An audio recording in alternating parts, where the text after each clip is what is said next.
Here's part 2 of my lecture on fielding H. Yost from the History of Intercollegiate Athletics at the University of Michigan. The lecture was January 2020. In part 1, I covered his early life and Yost's early coaching career and his arrival at Michigan. In part 2, we get into the rest of his coaching career, his career as athletic director, and finally we talk about his legacy to the university. Hope you enjoy it. So as Yost moves along, he's obviously having all this success, but his initial success was boosted by bringing those players from his cross-country travels over. It was a big part of it. Sure, his strategy was a big part of it too. He wants to get that next player. So here's kind of where Yost and Stagg, one of those places, they really kind of lock horns, and it's about this guy. And he's only about 5'3", but his name is Walter Eckersall, and he is a superstar. He plays baseball, football, the whole deal. He can do it all. Everybody wants him. It really comes down to Michigan and Chicago. We happen to know through affidavits that played out in the Chicago newspapers from alum that he got an offer from Stagg for tuition, room and board, even a monthly salary, and the promise of a coaching job afterward. All right? Michigan stepped in, actually banged on his door at midnight after football season had already started, and he showed up at Chicago at the Eckersall home, and they convinced him through the wee hours of the night to get on a train to come to camp at Michigan. He goes to the train station. He's waiting for the train. He's going to leave. He's obviously got a sweeter offer from Michigan. Stagg actually hears about it, I assume from Eckersall's parents, goes to the train station, basically rips him off the train and takes him back to Chicago. And he has an awesome career at Chicago. That's the story. But all kinds of stuff like that went on between Stagg and Yost around scheduling, around players, around rule changes, okay? So to Stagg's credit, this was a key guy. In 1905, I love this cartoon. You got Yost up here as the turkey. There's Stagg. And then who's on the axe? That's Eckersall. Chicago finally beats Yost in 1905 by a score of 2-0. Kind of a tragic story. There's a punt late in the game. Michigan mishandles the punt, goes back in the end zone. The guy is tackled for the 2 points. That's why Chicago wins 2-0. Years later, the guy's name is Denny Clark, commits suicide, and part of the suicide note is talking about regret for blowing Yost's streak and losing the game to Chicago. But Stagg finally gets one on Yost there. All right, so recapping this first 5 seasons of when Yost was there, right? 4 national titles, what can you say? 50 of the 55 wins were shutouts. The one tie, we'll talk about here in a second, was at Minnesota. Played in the first bowl game.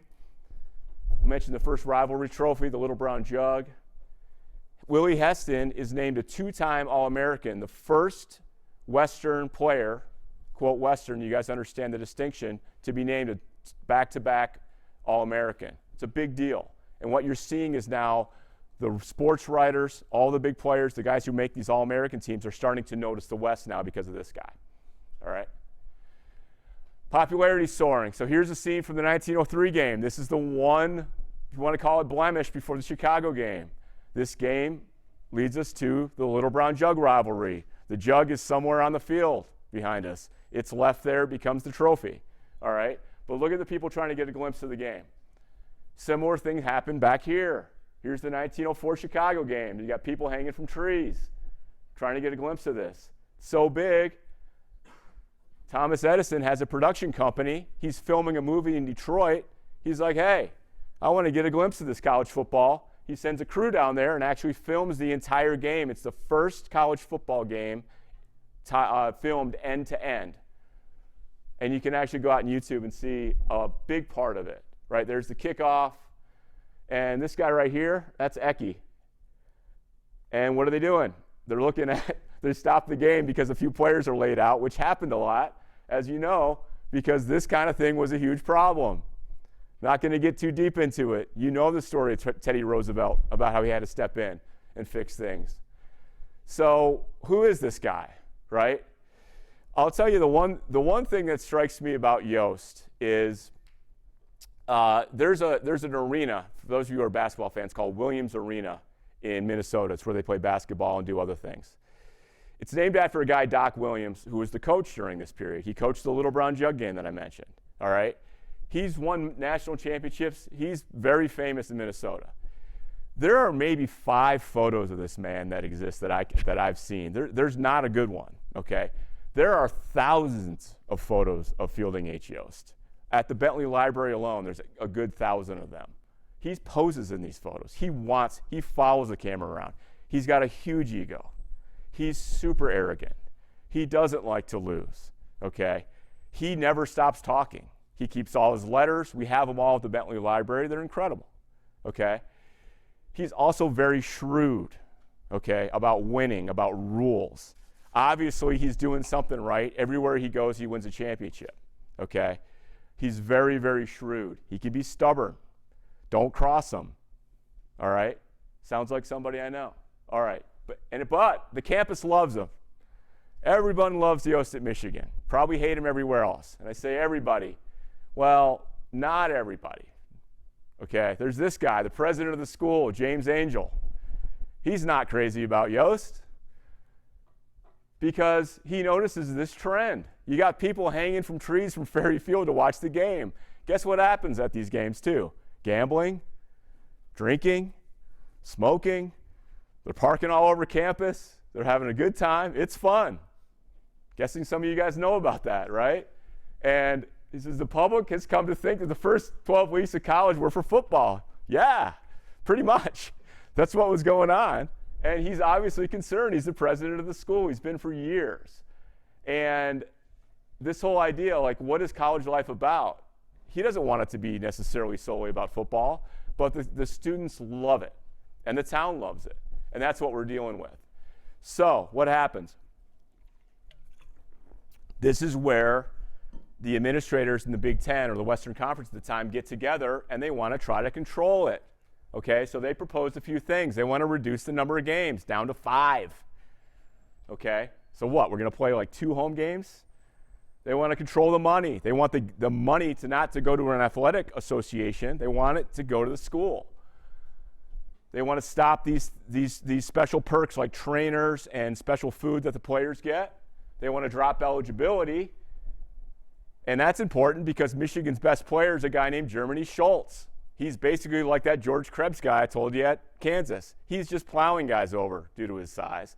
They want to get rid of him. And finally, they want to outlaw professional coaches like Yost. Stagg teaches at Chicago. He's on the faculty. He wouldn't be affected by this, okay? So what does Michigan say? See you later, all right? Other schools will say they kicked us out. Michigan would argue, no, we didn't agree to your rules. We're leaving. They leave. All right, so what does that mean? So we're out of the Western Conference suddenly. So we start playing, we have to find our opponents. We start playing other teams. Ohio State, Michigan Agricultural College, later Michigan State University, right? Notre Dame. Play Notre Dame in 1909. The coach of Notre Dame is a Yost protege. His name is Shorty Longman. Notre Dame actually wins the game and declares themselves Western champions. No, they're not in the Western Conference. Declare themselves champions of the West nonetheless. But Shorty has a little mascot named Mike. And oh, by the way, I mentioned Shorty played for Yost. He still lives in Ann Arbor, all right? He gets a little jacket for Mike, his dog, that reads the score of the game, and he walks them all over Ann Arbor just to get everybody's nerves, all right? That's what he does. Now, there is a photo that I found of Yost, which is perfectly in his character in 1910, with his own dog. Probably has something written on it too. I don't know what it was. If you find out, I would love to know. But that's, again, in Yost's character. This was clearly getting back at Shorty for that slight. So what happens? So about a decade passed with Michigan out of the conference. Ohio State during this time enters the conference. We were 9. We left. Ohio State made it 9 again. We came back in and made it 10. Thus the nickname the Big Ten. But this is hard. The football team has revenue. We can travel. We can find opponents. But what about everybody else? What about the tennis team? What about track? What about baseball? What about everyone else has to find these opponents? It was a strain on Michigan to do this, okay? It kind of sucked. We had some good players and some good moments, but this was difficult for us. So Michigan re-enters the conference. By the way, Yost wins another national championship almost right away. Right after that, 1918. This is during a huge flu epidemic, which relates to some headlines right now. And of course, World War I is still going on. So it was kind of a muted, shorter season. They actually canceled a bunch of games, but Yost claims the national championship. So he turns his attention to something else, bigger things, and he wants to become athletic director. Now, is everyone crazy about the idea of Yost now being athletic director? For the same reasons, they're not. There's some jealousy here. He's more popular than almost anybody on campus. He makes a lot of money, and now we're going to give this guy all this power to really transform the athletic campus. It was resisted by some. Again, the academics. Once again, Yost won. He persuaded the students. He persuaded the regents, and he got the director title. And this is where finally, after all these years, Yost kind of lets his business interests wane and really takes over and focuses on Michigan and this job. In fact, I believe up until this time, he still lived in Nashville during the off season. All right, so he comes back in. The other thing he does in this new role is he goes all over the country. He's a pretty famous guy at this point across the country and speaks to groups, hundreds of groups. Talks about football, talks about strategy, talks about the importance of athletics, and also talks about Michigan, or Michigan, as he said it with his West Virginia drawl, and really sold the school on people. But then he gets going, all right? First thing, Yost Field House. It wasn't named Yost when they first started building it. He got a group of the students. They got together. They said, hey, let's name it after the old man. And he loved the idea, and they eventually get it approved. Of course, it's the ice arena today. He's very, very involved in the construction of it. This is an actual brick from Yost Field House or Yost Ice Arena. Don't worry about how I have an actual brick from a freestanding structure right now, but I do. But he was so involved, and we have all these letters of him inspecting the color of the bricks. Red on the outside, buff on the inside, in between elsewhere, okay? So he was very, very particular about his projects, and he threw himself into every aspect of it, all right? We had this emergence of superstars. We got guys like Jim Thorpe. We got Bronco Nagurski at Minnesota. These are famous names. The Four Horsemen, part of your reading assignment. They're at Notre Dame. They play for Knute Rockne. You guys know a little bit about Rockne. He and Yost did not like each other. There were a few things going on there, okay? Yost thought Rockne cheated. They did a thing called the shift. Basically, it's where multiple men ran before the snap on a play. Yost thought it was illegal. Rockne thought it was strategy, all right? But Rockne's fame, and frankly, now it's turning the tables. Yost is no longer the young star, the young buck with the innovative offense. We got this guy Rockne bringing his Notre Dame teams all around the country, playing in New York City, and people are impressed. He's credited with this great innovation of passing in the 1913 game you guys mentioned. All right, so there's some jealousy there on behalf of Yost. You got a guy at Red Grange who in 1924 at the opening of Memorial Stadium, which still stands today, pretty much destroys Michigan. Scores 4 long touchdowns. If you look at the record book in 1924, when this game happened, Yost was not the coach. Was he really not the coach? The history books are kind of foggy on this. Did he defer some of the duties to another guy? Yeah, he did. Was he still around? He very much was still around. Is there a reason maybe he doesn't want to be associated with this, one of the most greatest college football performances in history? It's kind of embarrassing, okay? So if you look at the record books, Yost takes a break in 1924, okay? Does he? He did get him, though. He came back in 1925. They played again, and Yost beat him. All right, Harry Kipke's another superstar. Also plays in the now fledgling NFL, which is still kind of a lower class of football to college. Harry Kipke, Yost wins another national championship in 1923 with Kipke. His specialty, punting, believe it or not. He can take take the ball past midfield and bury the ball in the corner of the end zone and really in a defensive strategy to get the other team back. Bennie Friedman, Yost's first dynamic passer. This man is the only Michigan quarterback today. We got another guy who's probably going to be in the Hall of Fame pretty soon, as soon as he's eligible. But this guy is in the NFL Hall of Fame, Bennie Friedman. Also played in the pros, okay? Bennie Oosterbaan, arguably the greatest athlete ever at Michigan.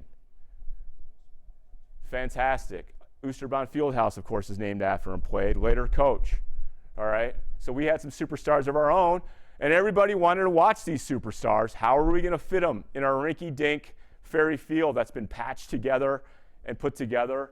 Memorial Stadium in Illinois is built. Minnesota built a giant stadium. The Buckeyes, of all people, built a giant stadium. And so we got all this stuff going on. Michigan helps dedicate Ohio Stadium in 1922 and beats them, all right? So Yost looks to, we should do something. At first they're thinking, let's just renovate Ferry Field. It's our old field. Let's make it happen. But eventually he decides we need a new stadium. And frankly, dollar signs are a big factor. They see the potential of an 80,000 seat stadium, later expanded, of course, but in all that revenue. So what does he do? He gets involved, same people, the regents, newspapers, letter writing. He's effectively a lawyer arguing the case for the stadium. But he's got a problem. No, not James Burrow Angell. He's dead. He's the old president. They erect Angell Hall in his honor. It is his grandson who calls it an arms race. He says, why do we even care about athletic titles? This seems silly today, right? Of course we care about athletic titles, right? It's Michigan. There were some strong arguments against it, and we'll see here in a second that at other places that really played out. These guys aren't really students, these guys anyway. That's what Angell was arguing. But Yost effectively argues them. He goes, did they call it an arms race when we built Angell Hall, right? That must have stung the grandson of James Burrow Angell. He said he knew that Angell played tennis. He goes, who do you think paid for all your tennis equipment and your letters and all the stuff that you wear around campus? Of course, the football team paid for it. So Yost dispatches of him. He argues with the regents.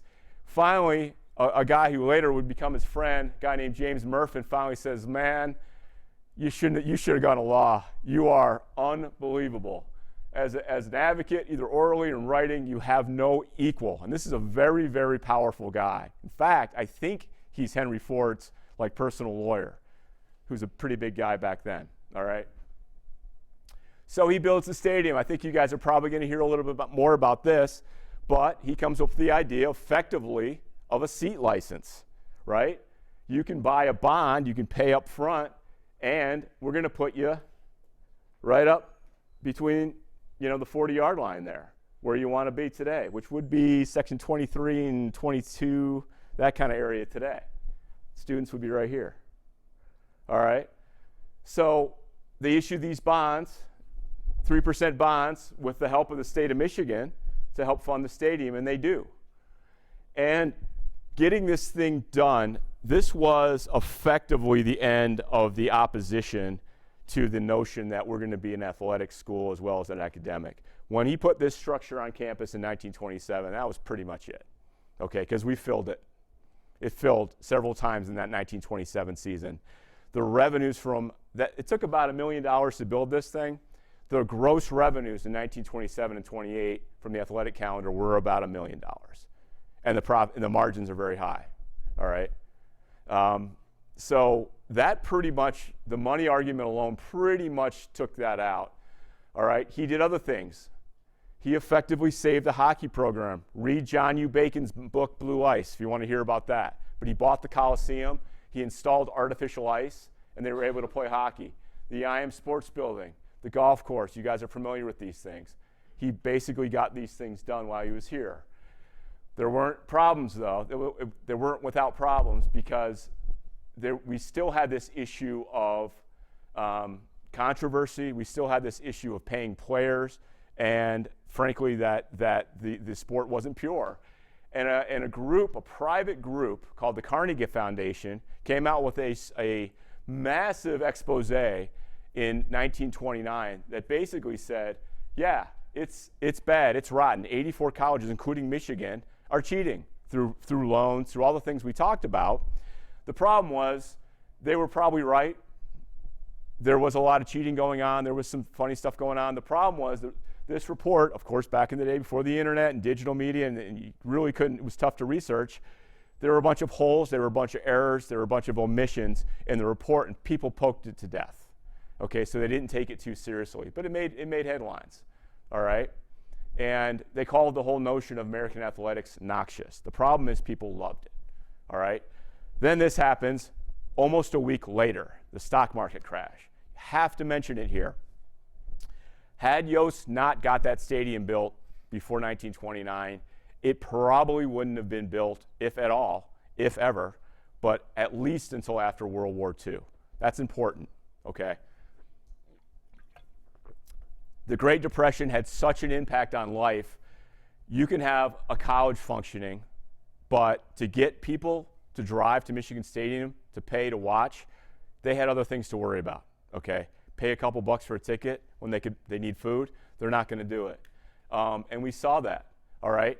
Chicago, we talked about Stagg, all right? He's forced to retire in 1932. You know what? If they were really interested, though, in having a football program, he probably would have been around, because the fact is they weren't. And they cut football shortly thereafter. 1939, they left the Big Ten. That's why they're not here anymore. And the fact is the nerds won. The academics won, all right? They dropped the big one. They said, you're out. We don't want to do this anymore. We don't want to keep up with this arm race. They didn't want to build a big stadium. Can't blame them.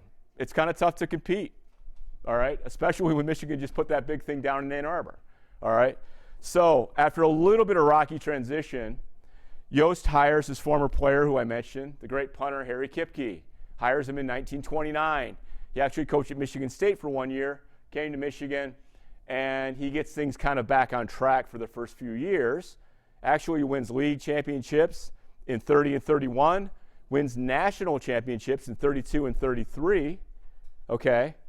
And they actually scored the national championship with basically a formula based on your opposition, based on wins and losses, but it was heavily based on who you played. And in 2 years, Michigan was declared the winner. And it was a system called the Dickinson system. It's actually an Illinois economics professor who came up with it. But Michigan benefited from that. But 1934, right on the heels of a national championship, we have one of the darkest moments in Michigan football history. And frankly, it involves Yost. It involves this gentleman right here, Willis Ward. The lounge in the Union, when you walk in the front doors to your left, is the Willis Ward Lounge today. It's named in his honor. And the roots of that come to this incident. You may have heard about it. But Georgia Tech came to town. They would not play against Michigan if they had a black player on the field. They made made it known. We have letters back and forth. This is the story is beautifully told in a documentary called Black and Blue. Recommend it, by my buddies Brian Kruger and Buddy Morehouse. But we do know that Yost passively allowed this to happen. Harry Kipke, the coach, wanted Ward on the team, and Ward came to Michigan to play football. He was also a track star. This is kind of a misnomer in the story. He wanted to be a football player. Kipke guaranteed him a place on the field. No, it was not common. In fact, during the Yost era, we didn't have any African-American athletes on the field, okay? Play the game. Michigan actually wins the game, but Ward is not allowed to play. But the campus didn't take it lightly, and we should be proud of our heritage for this. There were protests on campus. It got pretty serious, but eventually Ward did not play in the game. Michigan wins, but we lost the rest of the games that year, okay? It took a completely different turn, and Michigan football really was not the same for several years, okay? Eventually, I'd argue, this led to his firing 4 years later. The regent cited several things. He paid players, he allowed illegal practice, and he hung out with the wrong crowd. The whole Paying players was probably going on, but what happened was the regents turned it against him and said, you're paying players just like the Carnegie Report said that we denied. But just like it says, you're paying them. What happened was they created a slush fund for businesses in the area. They sent them money. They said, hey, come on over, go see so-and-so down at the factory. They paid them, and the players went on their way and got their money. The problem is the athletic department screwed up the payments to the factory, and the factories and the local businesses complained about it, eventually busted them. And so here we are. The biggest thing, would ever this come to light if Kipke kept winning championships? Probably not, okay? But they struggle for 4 years. He's out. They also mentioned this. They don't like who he hangs out with. That's kind of a weird thing, right? He's a football coach. He's kind of a famous guy. It's Harry Kipke. What do you mean? It's this guy, a guy named Harry Bennett. All right? Well, what's the big deal? He is basically like the cleaner, the wolf for Henry Ford, the Henry Ford. Problems go in to this guy's house and they don't come out. Okay? He knocks on your door and you know that you're supposed to listen to what he says or something bad's going to happen. That's who this guy is. Actually has a house that still stands on Getty's Road. I think it's on the other side of 23, called Bennett's Castle. It has all kinds of tunnels. He used to have lions and tigers there. It was kind of a weird situation. But it did lead to him. They just found it distasteful, and they didn't like where this was going. All right. So Kipke, the problem is Kipke has a certain guy on campus right now by the name of Tom Harmon, and he is a super recruit. Probably heard about him. He won the 1940 Heisman Trophy. You know the end of this story, but Kipke is fired, and Harmon's like, wait a minute. He doesn't come out and blatantly say it, but we have to assume that Harmon was benefiting from one of these loans or one of these deals because most of the college football players at the time were. And he's like, hey, I don't know if I want to stick around. So he actually gets scholarship offers. They're not offered in the Western Conference yet. From the South. He talks about going to Yale, to Tulane, and Michigan knows they need to do something about it, okay? They need to clean things up. And here's really where the end of Yost power comes in. The regents make a statement that they don't want Yost's say in who the next coach is, okay? This guy who's basically dictated the course of the college football for all these decades, they don't want him involved in it. And who do they bring in? This guy, Fritz Crisler, which effectively starts that next era of Michigan football. He coached at Princeton before. He coached at Minnesota. So there's some familiarity with him. He also brings, of course, the winged helmet with him, the whole notion from Princeton, and which must have really got on Yost's nerves. He is a protege of Stagg. He actually went to school and played football for Stagg at Chicago. And they're buddies. Here's a nice little note, affectionately, regards. So they are good, and I don't doubt that Crisler has a picture of Stagg up in his office when he takes over. All right, and that eventually, like I said, starts this new era of college football. Part of Crisler's deal as well was that as soon as Yost retired, he hadn't quite retired yet, Crisler was going to take over the AD job as well. All right? So what's his legacy? First of all, for coaches who have coached 10 or more seasons, here are, the standings. This is from a couple years ago, but it hasn't changed much. D'Antonio's dipped a little bit, but almost a 900 winning percentage in the Big Ten. Okay, so there's all the wins, of course. There's this coaching tree. Probably underappreciated. Took me a long time to put this together, but these are the Division I only people who either played for or coached with Yost, who went on to be the head coach at another Division I school. These are all the schools touched by his coaching tree. Okay, yes, including these schools. Yep. All right, you guys knew about Shorty Longman. There's many more. All right. Okay. For what it's worth, there's been a theme throughout this, the money involved, okay, and this struggle between academics and athletics. The fact is, people have tried to put a value on what Michigan is. the athletic department. Yes, primarily tied to football. Recently, almost $1 billion. Don't doubt that. All right? One of the most valuable entities, call it marketing, TV, eyeballs, whatever it is, it remains one of the highest by any measure. All right? Okay. Is he perfect? No. There are flaws in this man. I pointed out some of them. He bent the rules probably to the point where some of them probably were broken. Okay? He unabashedly wore that Lafayette L wherever he went. It was probably against the rules when he did it. He was so arrogant and his ego was so big that he kind of disappeared in that 1924 season. His last season coaching was right before Michigan Stadium was opened in 1926. Or was it? There's some evidence that he actually started coaching the team in 27, then kind of pulled the parachute. He didn't want to let go of the reins. In fact, in an awkward, the coach who eventually was the established coach in 27, they actually kind of had to do a press conference together, go, yeah, Yost was coaching for a while, but I took over at this point. It was weird. It was awkward. And whenever you have a big personality like this, I can imagine things are tough. All right? What else? Racism, okay? The fact is, racism was rampant in a lot of sports, but particularly football during this time. It's a difficult topic, but in the Western Conference, there weren't a lot of African-American players who played during his time, okay? That's no excuse. And Yost is like a worldly guy who's traveled the country and spoke to all these people, okay? He could have done better, and he was at Michigan, and we know, like the Willis Ward thing, it caused an eruption on campus. So he was in touch enough with the students to know better. The big thing there is, was it common? Sure. Is that an excuse? No. You would like to think that a guy like Yost, who was worldly, educated, and went across the country, could have done better because he had an opportunity to do something special at Michigan. Okay. Yes, there's evidence he supported other athletes in other sports.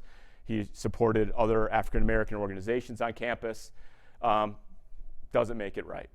Okay. All right. National reputation. This is always kind of gets me. You guys probably know, although we haven't seen it yet here in Michigan, the Big Ten Championship Trophy. Who is it named after? It's named after Stagg. It is the Stagg, the Amos Alonzo Stagg Big Ten Trophy. They haven't played in the Big Ten. He hasn't coached since 1932. That's okay. They haven't been in the Big Ten since 1939. Okay, now we're getting a little weird. All right, used to be the Stagg Paterno Trophy. You guys know what happened to Joe Paterno. But that is a little strange that after all this, and really Yost has a better winning percentage head-to-head. He's beat Stagg unquestionably, but the trophy is named after Stagg. Why is that? I think a big part of it is Stagg lived to 100 and whatever, 102, and kept coaching.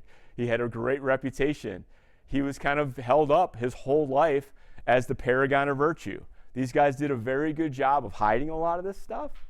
Yost did. Some of the things that you heard up here, people don't really talk about because they don't know, okay? But Stagg was doing all this stuff. He was doing it more locally. He had the press in his pocket in Chicago, and he was just held up as everything that's right. He was from Yale, right? He was deeply Christian, at least he said he was, and everything about him was just held up as a paragon of everything that's right about athletics. And frankly, it endures today. Believe me, when they were picking names, that's the reputation that Stagg. That's why he's on that trophy. Okay? All right. But I'll give Yost this. And you guys will see this through your lives. Okay? Your affinity with the University of Michigan evolves as you get older. It will. All right? It's a thrill for me to be here today for a lot of reasons. Okay? But one thing that Yost knew and what he really espoused and what he built and is absolutely responsible for is this notion that we are more than a great academic institution. We do it all, okay? We're in government, writing, math, put people on the moon. And by the way, we play football. We're great at sports. Everywhere we go, you see the Block M. You know what it is.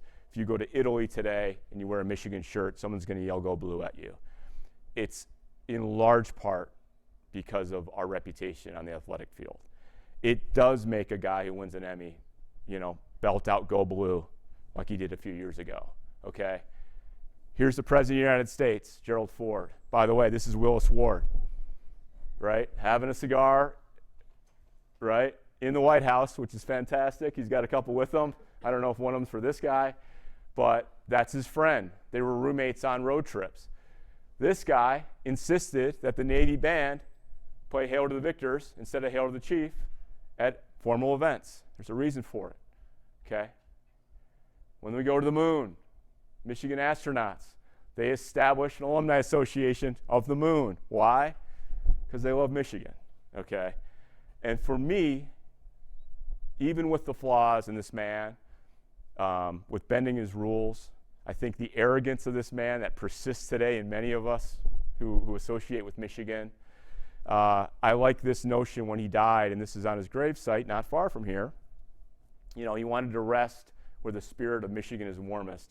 And to me, ultimately, that's what he was trying to do, was spread the word of Michigan, spread it through all the channels he had, and he understood how important athletics could be in that, all right?